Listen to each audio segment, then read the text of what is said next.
Hello friends, welcome to my channel. இந்த வீடியோவில் நம்ம சூப்பரான ஒரு ரைஸ் ரெசிபி தான் எப்படி செய்யறதுன்னு பார்க்க போகிறோம்.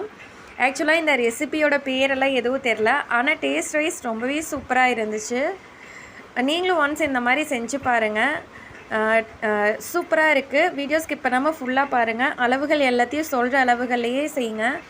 ரொம்ப சூப்பராக இருக்கும். உங்களுக்கு ஏதாவது நேம் தெரிஞ்சதுன்னா இந்த ரெசிபிக்கு கமெண்ட் பண்ணுங்கள்.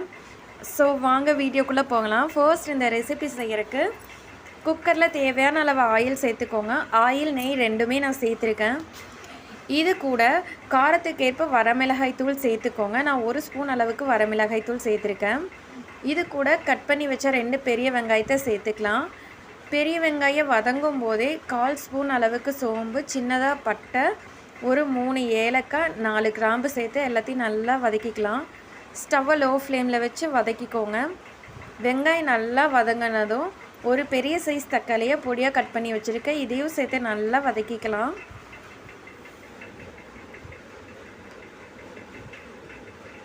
கொஞ்சமாக உப்பு சேர்த்து வதக்கிக்கோங்க.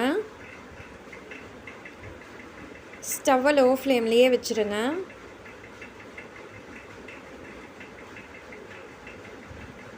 அடுத்தது ஒரு 200 கிராம் அளவுக்கு முட்டைக்கோஸை இந்த மாதிரி பொடி பொடியாக கட் பண்ணிவிட்டு வாஷ் பண்ணிவிட்டு சேர்த்துக்கோங்க. இது கூடயே ஒரு கைப்பிடி அளவுக்கு கருப்பு சுண்டலும், அதுக்கப்புறம் அதே ஒரு கைப்பிடி அளவுக்கு சோயாவை சுடு தண்ணியில் ஊற வச்சு நல்லா பிழிஞ்சு எடுத்துக்கோங்க. சுண்டல் ஒரு கைப்பிடி அளவுக்கு முன்னாடி நாள் நைட்டே ஊற வச்சுட்டு அடுத்த நாள் காலையில் இந்த ரெசிபி செய்கிறதா இருந்தால் ஊற வச்சு எடுத்துக்கோங்க. அதாவது 6 hours இந்த சுண்டலை நம்ம ஊற வச்சு எடுத்துக்கலாம். எல்லாத்தையும் சேர்த்து நல்லா மிக்ஸ் பண்ணிக்கலாம். ஒரு 2லேருந்து 3 நிமிஷம் போல் மிக்ஸ் பண்ணிக்கோங்க. பாருங்கள், எண்ணெய் தனியாக பிரிஞ்சு வருது. இந்த ஸ்டேஜில் 3 ஸ்பூன் அளவுக்கு இஞ்சி பூண்டு பேஸ்ட்டு சேர்த்துக்கோங்க. பெரிய ஸ்பூனாக இருந்ததுன்னா 1 ஸ்பூன் சேர்த்துக்கோங்க. சின்ன ஸ்பூனாக இருந்துச்சுன்னா 3 ஸ்பூன் அளவுக்கு சேர்த்துக்கோங்க. இப்போ அப்படியே மூடி வச்சுருங்க. இஞ்சி பூண்டோட பச்சை வாசனை எல்லாமே போயிட்டுது. இப்போ நம்ம அரிசியும் தேவையான அளவு தண்ணியும் நம்ம சேர்த்துக்கலாம். நான் 1 டம்ளர் அளவு அரிசி எடுத்திருக்கேன். 2 டம்ளர் அளவுக்கு தண்ணி வச்சுக்கோங்க. நார்மலாக யூஸ் பண்ணுற சாப்பாட்டு அரிசியில் தான் செஞ்சுருக்கேன். உப்பு கூட குறையா இருந்ததுன்னா செக் பண்ணிவிட்டு சேர்த்துக்கோங்க. நீங்கள் விசில் 2லேருந்து 3 விசில் வரைக்கும் விடுவீங்கன்னா விட்டு எடுத்துக்கோங்க. நான் 2 விசில் விட்டு எடுத்துக்கிறேன். இந்த ரெசிபி கட்டாயமாக ட்ரை பண்ணி பாருங்கள். டேஸ்ட் ரொம்பவே சூப்பராக இருக்குது.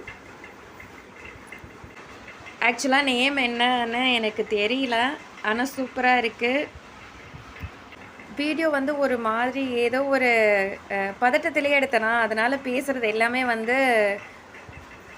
அட்ஜஸ்ட் பண்ணிக்கோங்க. பாருங்கள், ரொம்பவே சூப்பராக நமக்கு ரைஸ் ரெடி ஆயிடுச்சு. கட்டாயமாக நீங்களும் ஒன்ஸ் இந்த மாதிரி ட்ரை பண்ணி பாருங்கள்.